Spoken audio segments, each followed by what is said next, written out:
Bishop Mapassa Baolimo.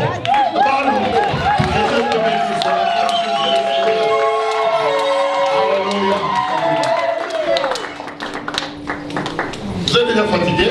Non. Oh là là, accueillez les prédicateurs avec joie.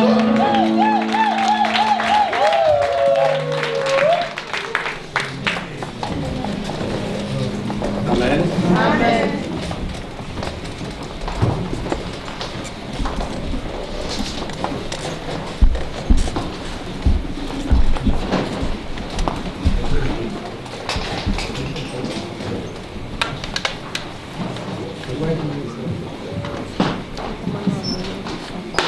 Amen. Amen.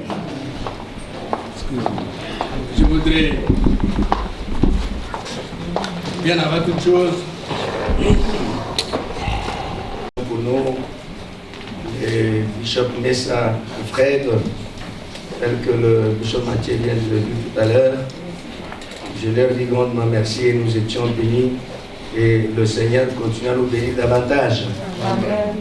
Je salue également la présence de tout et chacun de vous. Amen. Je dis soyez bénis au nom de Jésus. Amen. Amen. Amen. Et je salue particulièrement cette équipe très très merveilleuse. Ces jeunes gens pleins d'onction, pleins du Saint-Esprit, avec beaucoup de zèle. Ils sont en train de chanter pour la gloire d'Élohim. Et je voudrais vraiment, avant que je ne puisse prendre la parole, reconnaître la grâce de Dieu qui est dans leur vie. Et les encourager par vos acclamations.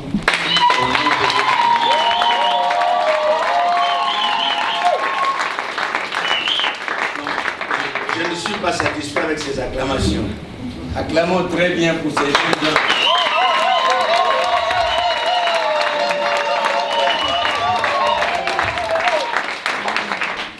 Amen. Amen. Il y a un verset que je crains beaucoup ce verset. Parce que la Bible dit, là où 2-3 personnes, vous comprenez, sont réunis en mon nom, et le Seigneur dit, moi je suis au milieu d'eux. Est-ce que vous comprenez? Amen. Ah non, donnez un amen bien. Amen. Je suis un prédicateur qui est envoûté par les amens. Amen. Ah non, quand vous me donnez des amens, l'onction qui est sur moi coule, et alors coule.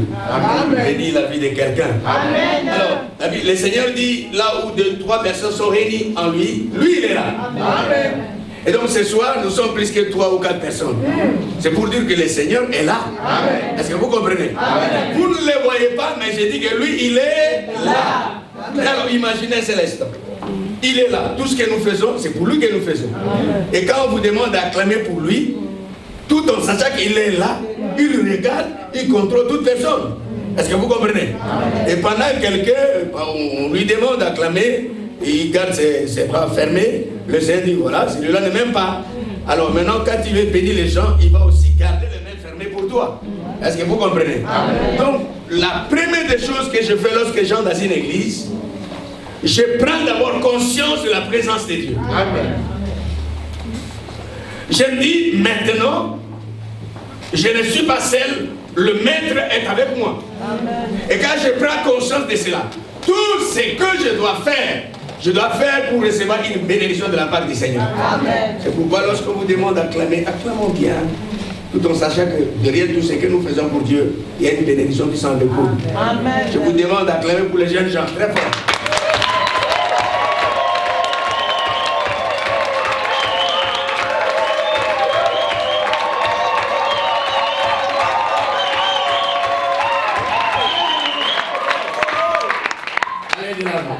La grâce de Dieu sur vous. Amen. Amen. Amen. Un jour, quelqu'un m'avait dit, au fait, il m'a donné l'information pour que je sache qu'il est rempli du Saint-Esprit. Il m'a dit, cher évêque, j'ai l'Esprit de Dieu et je suis rempli de l'Esprit du Seigneur. Je lui ai dit, c'est bon. Mais par ma petite expérience, je n'ai pas besoin que quelqu'un me dise qu'il a le Saint-Esprit. Parce que lorsque toi tu as le Saint-Esprit, je saurai moi que tu as le Saint-Esprit. Mais comment je saurai que tu as le Saint-Esprit? C'est simple. C'est simple. Pendant que je suis en train de prêcher, je saurai qui a l'Esprit de Dieu, qui n'en a pas. Le Seigneur dit, toute écriture est inspirée par l'Esprit. Est-ce que vous comprenez? Et c'est poussé par l'esprit que les hommes ont parlé de la part de Dieu. Et le Seigneur ajoute, et il dit, les paroles que je vous ai dites, allez avec moi, sont esprit et vie. Et donc, la parole, c'est l'esprit. Amen. Et c'est poussé par l'esprit que nous avons là-bas, la parole. Et donc, le Saint-Esprit, c'est lui qui est l'auteur de ce que nous allons prêcher ce soir. Alors, imagine un seul instant. Si moi, le prédicateur, j'ai l'esprit, et que la parole, c'est l'esprit, et que celui qui m'écoute, il a l'esprit, est-ce que vous ne comprenez pas qu'entre moi et la personne qui m'écoute, il y aura quelque chose qui va se passer? Est-ce que vous comprenez? Il y a quelque chose qui va me lier avec la personne. C'est quoi? C'est l'esprit de Dieu. Et voilà pourquoi un homme qui aime la parole, pendant qu'on prêche, il n'a pas besoin qu'on lui demande de dire Amen. Amen. Non. Il n'a pas besoin de lui demander de se tenir debout et de donner gloire à Dieu. Non. Toutes ces choses viendront d'une manière automatique. Parce qu'il a, lui, l'esprit qui aime la parole. C'est ce que David a dit à son temps. Il dit, Seigneur, tes paroles, oh, pour moi, ce sont de mettre 6 kilos. Yes. Il dit, tes paroles, Seigneur, c'est comme du miel. Je n'ai jamais vu personne, si c'est du miel, et garder la bouche fermée. Non. Le miel, lorsqu'on prend le miel, il y a toujours des petits cris comme du jade. Est-ce que vous comprenez? Et donc, lorsque quelqu'un écoute la parole qui est du miel, et que le reste est tranquille, c'est un élément très dangereux. Il faut avoir peur de cette personne. Parce que vous comprenez ça. On ne peut pas écouter la parole et rester tranquille. Le Seigneur prêchait un jour, un homme s'élève dans la foule. Il dit, oh, béni soit cette femme qui a allaité ses garçons. Ça, c'était une manière d'exprimer la parole de Dieu qu'il entend de la bouche du Seigneur. Amen. Et la Bible dit, là où il y a l'Esprit du Seigneur, c'est là où il y a la liberté.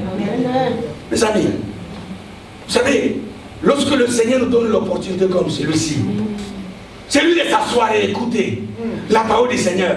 Ça, c'est extraordinaire. Parce que nos arrière-parents n'ont jamais eu ça. Nous sommes des privilégieux. Nous sommes nés pendant que le Christ est monté dans la croix et il a dit tout est accompli. Nous sommes nés pendant que le Saint-Esprit est déjà répandu et il nous a donné la grâce d'écouter sa parole. Pourquoi ne pas aimer ce pareil moment? Voilà pourquoi j'ai une interdiction. Je n'aime pas prêcher là où il n'y a pas la joie. Quand je prêche dans 10 minutes, 15 minutes, je sens que ça ne coule pas, ça ne passe pas. J'arrête tout le message et me dis, c'est réservé pour d'autres personnes. Est-ce que vous comprenez ça? Donc je souhaite que vous me donnez et vous manifestez la joie à écouter la parole de Dieu ce soir. Je vous demanderai de vous tenir debout. Moi, je vais tout simplement vérifier pendant que je suis entre les prêches et l'évangile. C'est un merveilleux moment ce soir. Qui n'était pas là le premier jour ni le deuxième jour, mais le Seigneur t'a fait grâce du seulement aujourd'hui. Est-ce que tu peux me faire la grâce de lever la main pour que je sache? Oh, tu n'étais pas là le premier jour, voilà. Oh non, non, mais vous êtes pressé. Je n'ai même pas regardé. Lève la main et regardez ta main levée. Voilà, voilà. Ça, c'est vraiment extraordinaire. Et ça sous-entend que la convention a vraiment de l'écho. Et la grâce de Dieu est avec nous. Je voudrais demander ceux qui ont été ici depuis le premier jour et hier d'applaudir pour les amis qui viennent nous rejoindre.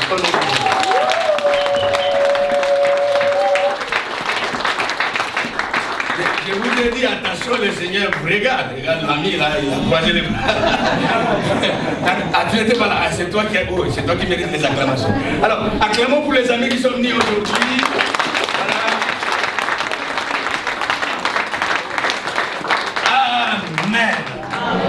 Nous ne serons pas rentrés en arrière parce que l'avion a déjà décollé.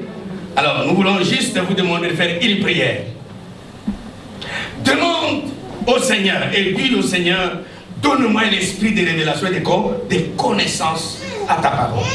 Je voudrais bien comprendre la parole ce soir, mon ami. C'est de tout mon cœur que je vous demande de faire cette prière. Je sais pourquoi je vous le demande. Ce n'est pas tout le monde qui est dans l'église et qui peut écouter la voix de Dieu.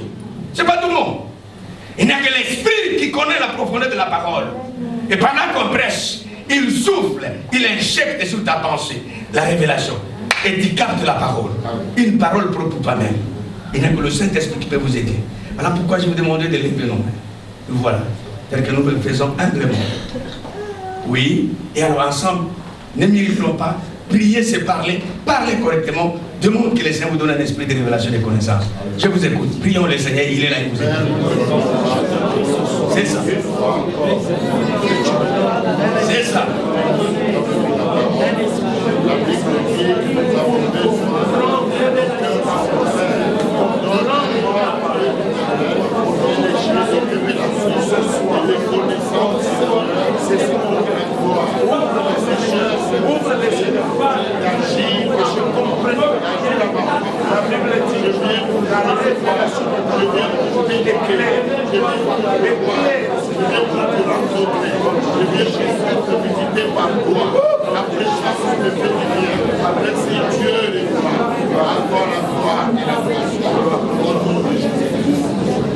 Amen. Amen. Merci. Vous pouvez vous asseoir.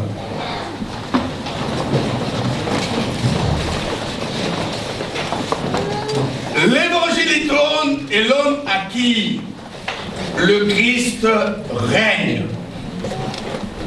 Tel est notre grand thème. Et nous avions, depuis le premier jour, commencé à décortiquer. Le pasteur Freddy nous a introduit et c'était bon, il a fait un très bon rappel. Il nous a mis vraiment dans le bain. Et ensemble, avec le mineur orateur qui vient de l'Italie, Dieu nous a fait grâce et nous étions en train de vous amener à comprendre la pensée de Dieu qu'animait notre hôte, le bishop Mathieu Gagnon. Un petit rappel. Je vous ai dit, la personne à qui le Christ règne, ce n'est pas n'importe qui. C'est un homme ordinaire, certes, mais quand le Christ vient dans sa vie, mon Dieu, il cesse d'être un homme ordinaire, simple, mais il devient par le cocher un homme extraordinaire. Mon Dieu. Qui est cet homme et qui est cette femme? C'est tout celui qui m'écoute ce soir. Amen. Amen. Si j'étais à sa place, on amène à aller dominer la main de tout le monde. Amen. Prouve que Dieu est le Saint-Esprit. Qui est cet homme et cette femme? C'est celui qui est là ce soir et qui m'écoute. Amen. Amen. Parce que bon nombre devaient être ici, mais ils ont donné priorité à beaucoup de choses. Mais toi, tu as dit, je dois y aller, afin d'écouter la parole de Dieu. Amen. Soyez bénis. Amen. Par la grâce de Dieu, et que le Seigneur vous comble de ses bénédictions. Amen. Je vous ai dit, qu'est-ce que vous pouvez entendre sur les mots règne? Lorsque vous attendez sur les mots règne, ça veut dire tout simplement, c'est gouverner. Régner, c'est gouverner. Régner, c'est s'imposer. Régner, c'est s'établir. Régner, c'est aussi la domination. Ou alors l'influence de quelqu'un ou de quelque chose. Lorsque le Christ vient dans ta vie, depuis le jour où tu as donné ta vie au Christ, il est venu dans votre vie, il a fait de ton corps sa maison, et vous devez savoir que depuis ce jour-là, la domination est venue vers vous. Amen. Amen. Et lorsque vous marchez, vous êtes au volant de ta voiture, tu travailles au bureau, tu couches dans ton lit, dis-toi que tel que je suis dans la domination. Amen. Pourquoi? Parce que le règne de Dieu est sur moi. Amen. Lorsque je vous dirai 1, 2, 3, tu prends tes deux mains comme je le fais humblement de tout votre cœur et tu donnes un cri de lion en disant j'ai la domination. Amen. 1, 2, 3, come on. J'ai la domination. Ah, vous êtes arrêté, le Seigneur là, il vous regarde. 1, 2, 3, come on. J'ai la domination. Ah oui, vous avez la domination. Mon ami, je vous ai dit dans Jean chapitre 3, le verset 16, le maître dit, quand Dieu a tant tellement, allez avec moi, aimer le monde. Et qu'est-ce qu'il a fait? Il a donné son Fils unique, afin que quiconque croit en lui ne périsse point, mais qu'il ait quoi? La vie éternelle. C'est formidable. Ce verset est très simple, mais c'est profond. C'est profond pourquoi? Parce que ce verset nous introduit dans l'ordre des dieux. Je vous ai dit que Dieu est éternel et il travaille par la vie éternelle. Et lorsque le Christ vient dans votre vie, le Seigneur prend sa propre vie, la vie qui fait de lui Dieu, il inflige, il implante cette vie dans votre vie, de telle sorte que tu deviens un homme extraordinaire. Tel que tu iras assis, tu es là assis avec la vie éternelle. La vie éternelle, c'est la vie de Dieu, et c'est ce que j'appelle l'ordre de Dieu. Amen. Dis avec moi, j'appartiens à l'ordre de Dieu. Parlez comme révélation, comme il y a quelqu'un qui a la révélation. Allez-y encore, j'appartiens à l'ordre de Dieu. Et si tu appartiens à l'ordre de Dieu, sache, écoute, dans l'ordre de Dieu, il n'y a pas moyen pour que la vie humaine donne naissance à la vie végétale. Et non, la vie végétale ne peut jamais donner naissance à la vie humaine. Chaque être doit se reproduire selon son espèce. Les animaux doivent se reproduire entre eux, le poisson également, les arbres, ainsi de suite. Et donc, lorsque le Seigneur Dieu a voulu faire un autre lui, lorsqu'il a bombardé dans les oreilles du diable, oh toi Lucifer, tu as voulu de toi-même devenir un Dieu, mais maintenant, je veux faire de quelqu'un qui n'a pas demandé, qui n'a pas cherché, mais ma propre volonté. J'ai dit, faisons l'homme à notre image, selon notre ressemblance. Tel que tu es là, tu ressembles à ton Dieu. Aïe, aïe, aïe, amen mon Dieu. Amen. Je dis tel que tu es là, tu ressembles à ton Dieu. Amen. La ressemblance, ce n'est pas dans ses corps.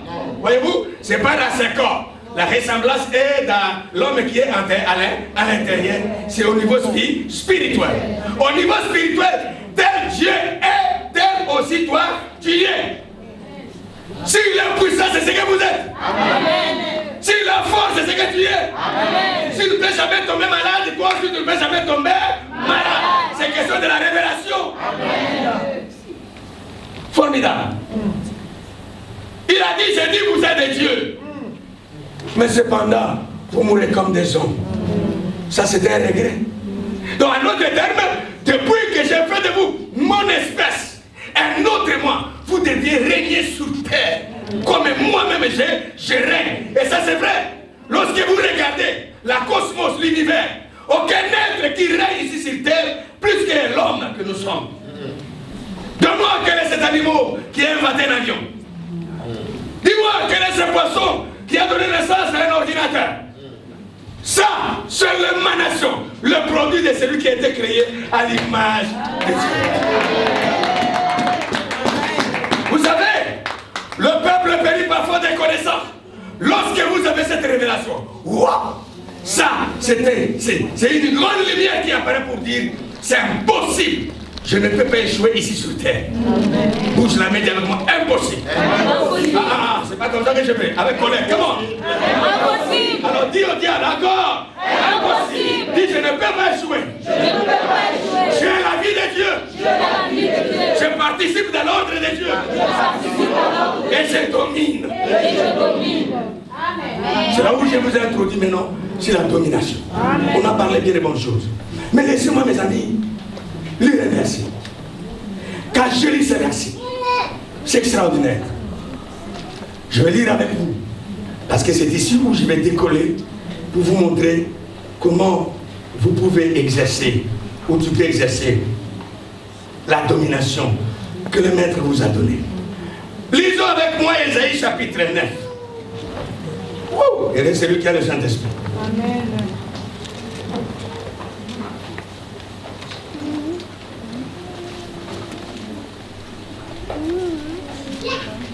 Dans Ésaïe chapitre 9, le verset 5. Quelqu'un dit avec moi, j'ai la domination. J'ai la domination. Allez-y, parle avec autorité. Comment j'ai la domination? J'ai la domination. Vous allez comprendre tout à l'heure, c'est que la domination. Car un enfant nous est né, Bishop Gagnon. Un fils nous est donné. Alors écoute. Et la domination se reposera où? Sur son épaule. Et pourquoi pas la tête? Et pourquoi pas les genoux? Et pourquoi pas dans le ventre? On dit la domination se reposera sur son épaule. Et une fois que la domination se repose sur son épaule, les qualifications commencent. On l'appellera admirable, conseiller, Dieu puissant, Père éternel, Prince de la paix. Que les amoureux de la parole disent Amen plus fort. Amen. Un enfant de la bénédiction donne un Alléluia plus fort. Alléluia. Mes amis, regarde. Le Seigneur dit, un enfant nous aimait. Ça, c'est par rapport à sa naissance. Mais c'est un fils qui nous est donné. Pourquoi cette nuance? C'est un enfant qui est né et c'est un fils qui nous est donné. Mon Dieu, on a passé l'état pour développer ces choses. Formidable. Un enfant nous est né, c'est un fils qui nous est donné. C'est pourquoi on dit, quand Dieu a tellement aimé le monde, qu'il nous a donné, non pas un enfant, qui nous a donné son fils unique. Parce que le jour où les gens qui sont venus de l'Orient sont allés rendre visite à un enfant, il était incapable de les saluer. Il était incapable de dire Alléluia. Mais à notre tour, le Christ, il nous a donné, non pas un enfant, mais il nous a donné quoi? Son fils. C'est-à-dire c'est quelqu'un qui a la maturité, la capacité d'accomplir de grandes choses. À chacun de faire à la personne qui vous a été donnée tel que tu le fais. Moi, je m'en sers correctement. Alors, on dit, et la domination, attention, se reposera sur son épaule. Dis avec moi l'épaule. Oh, allez-y avec la foi. Encore plus fort. Et pourquoi l'épaule? Mes amis, lorsque vous regardez aujourd'hui, quand on veut décorer un général qui est monté en grade, on veut décorer un colonel qui est monté en grade, un lieutenant, un sous-officier, on va prendre les galons. On ne posera pas les galons comme une cravate. On ne posera pas les galons sur sa tête. On posera les galons sur les épaules. Parce que c'est le symbole d'auto.